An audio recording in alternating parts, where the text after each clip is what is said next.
let us discuss excellence in production design. If you want to work in film, television, or theater as a designer, I highly recommend watching and studying this movie. There is a reason it is so popular. I think it has like over 30,000 five-star reviews on Netflix or Prime or whatever it's on, and it continues to be a cult classic.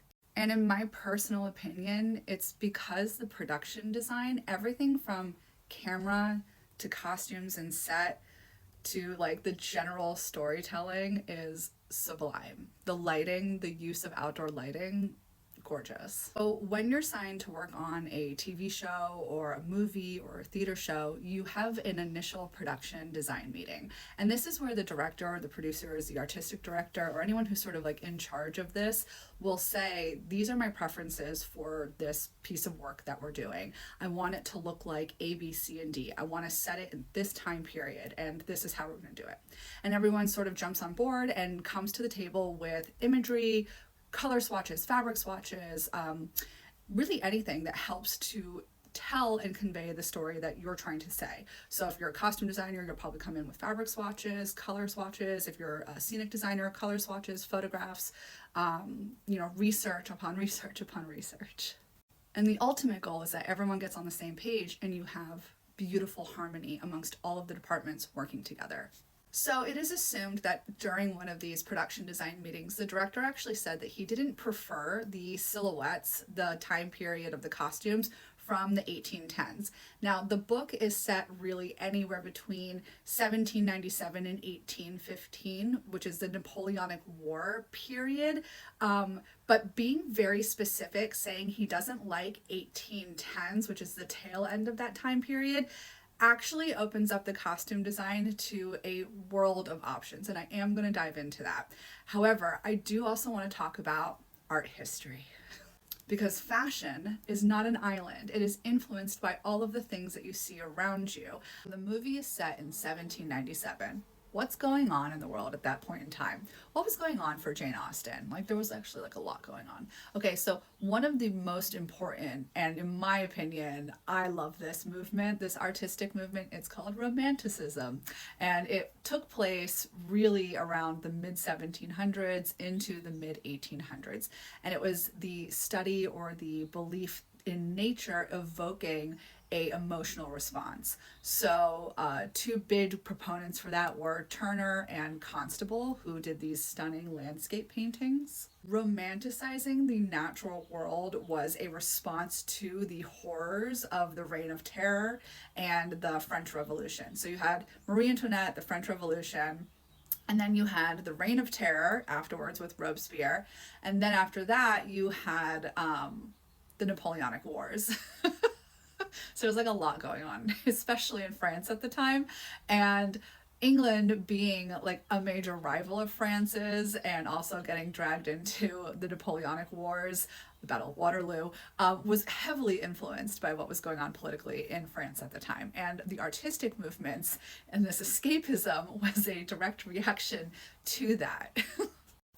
It's a lot like cottagecore today, where we utilize this romantic concept of the past to escape the reality of the present.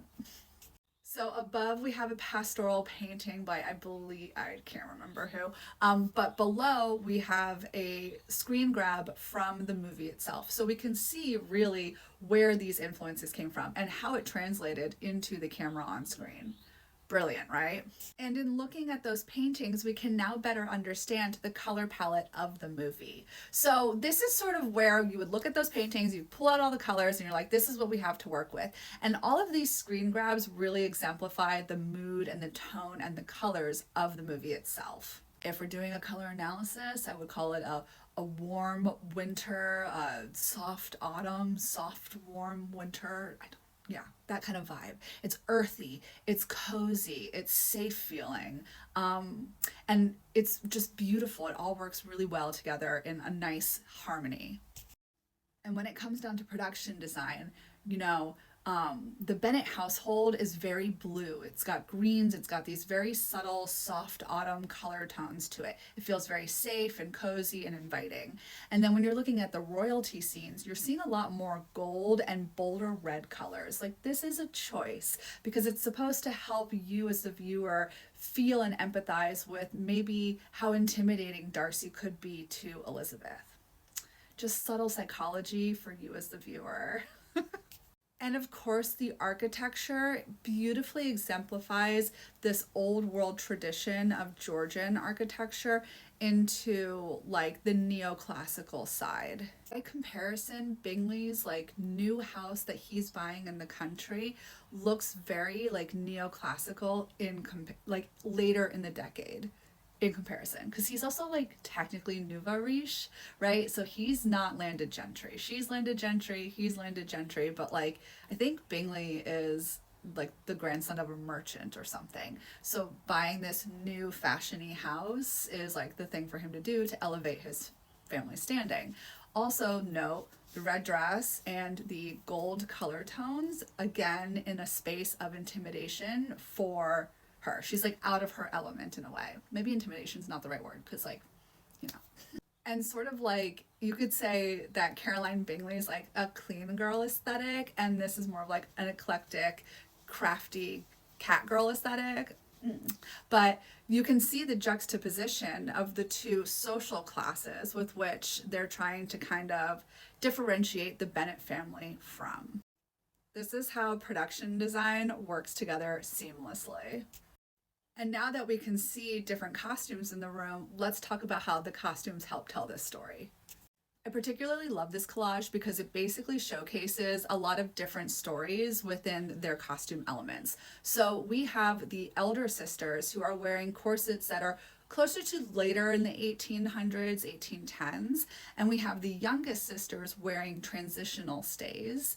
We have the parents who kind of exist outside of societal norms and societal dictations on perceived behavior, are sort of stuck in 1780s. And now some older people might not update their clothes or into the new styles because they might not necessarily feel like they need to. This also is a good character choice for like how these people exist in the world.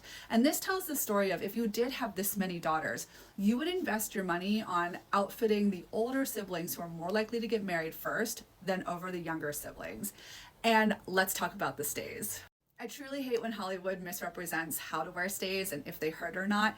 When she's saying, "Ow, kitty, that hurts," it's not really that realistic. These girly pops are wearing transitional stays. These are shorter stays from the 1790s, 1780s. As the hemlines started to rise up, the girlies didn't need to be compressing everything to wear all that weight on their hips. The skirts got much, much lighter. There were no understructures. So this is a transitional period corset, and I love that. So remember when I told you guys how the director wanted to make the costumes set in 1797 because he wasn't really a big fan of the silhouettes from the 1810s. Now, initially looking at this, you might be like, that makes no sense. They literally look so similar.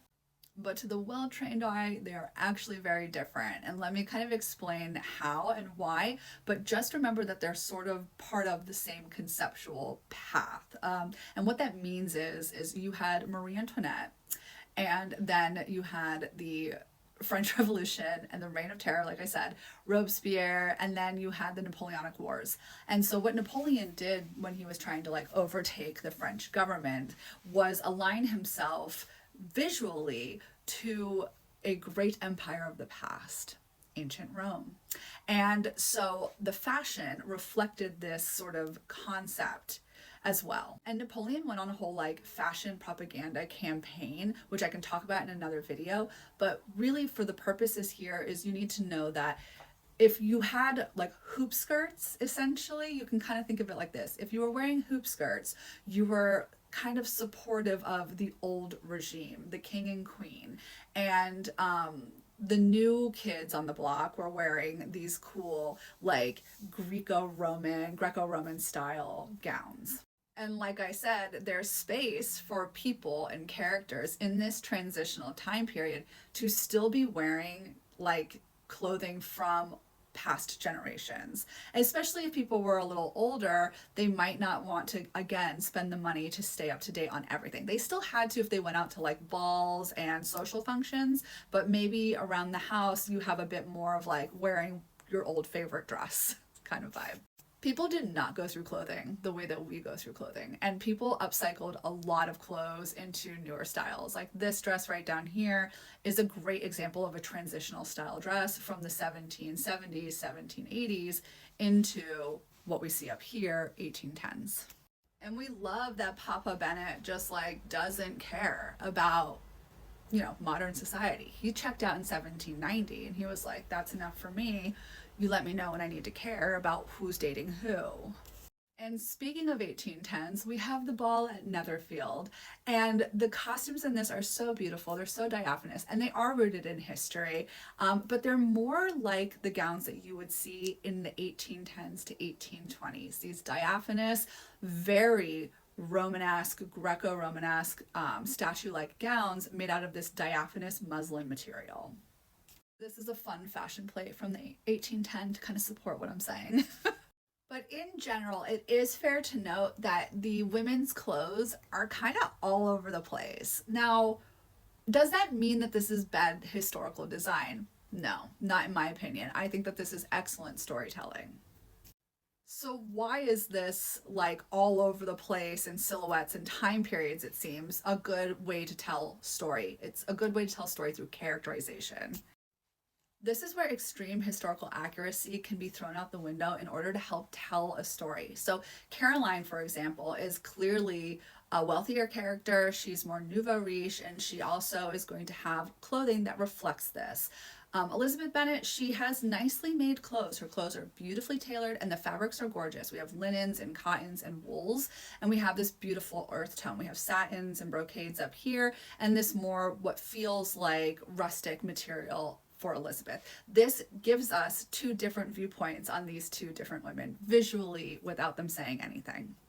When we go back to our silhouettes, we can also see that there's this playfulness in the amount of fabrics that we have here. There's a looseness, a sort of whimsical quality to the 1790s clothes, where there is a bit of rigidity in the 1810s. That's why Caroline's is pushed more in this time period, and Elizabeth Bennet, with her willowing, whipping in the wind kind of costumes, feels more like this free spirit that Darcy would be interested in.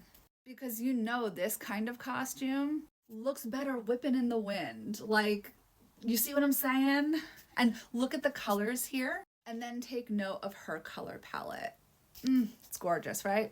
Now, I will say one critique, constructive critique about this movie that I would give is that the hair, for me, is not really giving. During the 1790s, we had this beautiful playfulness with voluminous curls, and I just feel like that was kind of a missed moment in the movie. We just had a lot of low buns. If we wanted like tight updos, we could have leaned more into the kind of hairstyles that we saw at Netherfield Ball, which is this coiffed updo that looks very Greco-Roman. So I'm just not a huge fan of this. I don't think it's that flattering, and I feel like we could have had more movement. I was looking more for this with Elizabeth Bennet, and I understand where they were going with this because you need a baseline to get here.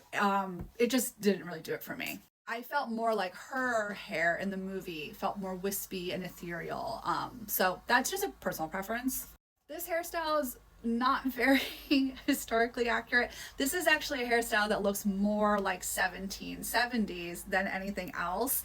And if Caroline is sticking on trend with her, like, you know, being on the fresh end of fashion, this really isn't the look, but she does look beautiful, and I think it sells what this character is kind of evoking. So that's sort of where you kind of have to give a little bit of leniency in the historical accuracy-ness. You want to tell the story, and I think that this does tell the story, and that works for me. What I did appreciate was the youthful hairstyles of Lydia and the younger siblings by comparison to the older siblings. That also told a nice story break, along with the differences in the corsets that they're wearing. So these are also historical transitional stays, which I wanted to throw in here because I think that they're just so beautiful and they're fun to look at. But it's giving like sports bra, right? And the hair being so youthful also helps to emphasize how young she is by comparison to Mr. Wickham, who is a creep. All in all, in my opinion, this is one of the most beautifully designed movies that have been released in a very long time.